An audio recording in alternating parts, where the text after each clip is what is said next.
Hey, what's up, everybody? So I got most of the floor in.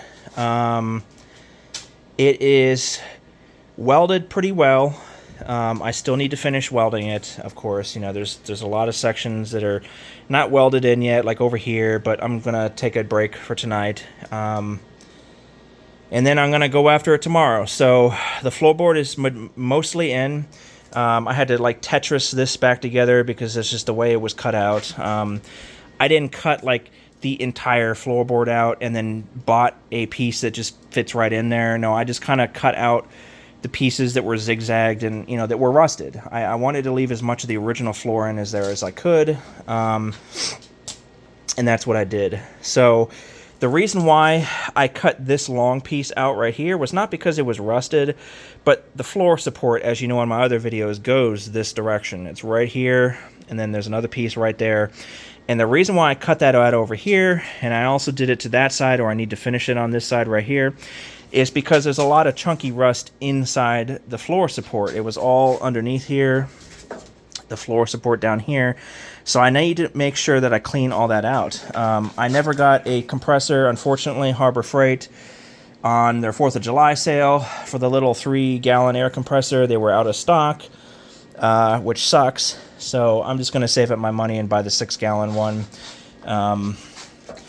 But I kind of needed an air compressor to get inside of here a little bit, so I'm going to have to come up with some kind of way to get the rust out of there. Maybe like a little magnet or something, but you know, there's not much left in here. But anyway, that's why I cut that out, and you know, because and then there's a floor support right here. So, but anyway, so I'm piecing it all together, and it looks like it's bead welded. And I know I said don't bead weld on floors, and it's not bead welded. It's tacked in. So you take your welder and you just go zzz, zzz, zzz, you know what I mean? So, and that's what you do. That's all you have to do in order to... It's not like it's structural, you know what I mean? And it's thin metal. It's 18 gauge or 16 gauge. I think it's 18. So it just needs to be secured.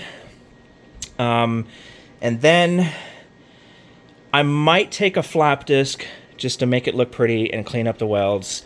And then I'll take some seam sealer and I'll seal it all up, because regardless of how good you are as a welder or not, when you tack like that, it's going to have like little pinholes, and when you're driving, you know, it could possibly get wet. So you want to make sure you seal it all with a seam sealer when you're done.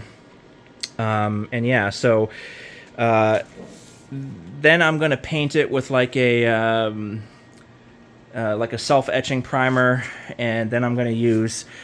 I bought this blue paint right here, but I don't think it quite matches this. I don't know if you can tell from the camera back and forth.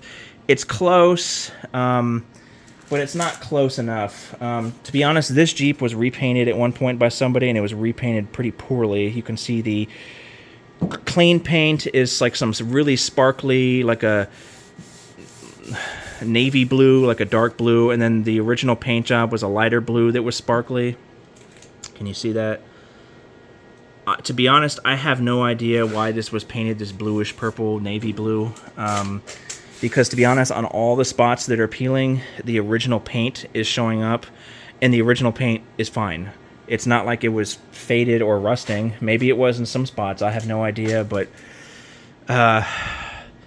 you know, I'm not going to repaint this car. I'm not going to touch it. I'm going to clean it up. I'm going to leave the patina, leave the second coat of paint somebody did. Obviously, when I finish this is going to have to be painted, you know what I mean? So it's going to be a little off. But that doesn't matter, because I'm going to spray this entire thing. Once I clean this up and put the new floor in there, I'm going to spray it with like some kind of bed liner, like some kind of Rhino heavy-duty tough, you know, liner in there. So when I do use it as a work truck, it's not going to like scratch up the shiny paint. And I think it's going to look actually pretty good, you know, this all black. So, but anyway, the floorboard I thought was from a TJ, but it's actually for a 41 to 64 CJ M38. So this was a floor pan for a World War II style Jeep, the original ones. So that's what the previous owner gave me when I bought this thing. He gave me 2 of them. So, I mean, it works. It works. You just gotta, you know, cut the pieces out that you need and, you know, whatever. So I'm using the little scrap pieces now for, you know, filling in, you know, these little sections and stuff like that. So it works just fine for me. So once this is done, I need to go underneath it, and I actually need to, I'm not going to beat it, but I need to tack it to the floor support, because you hear that?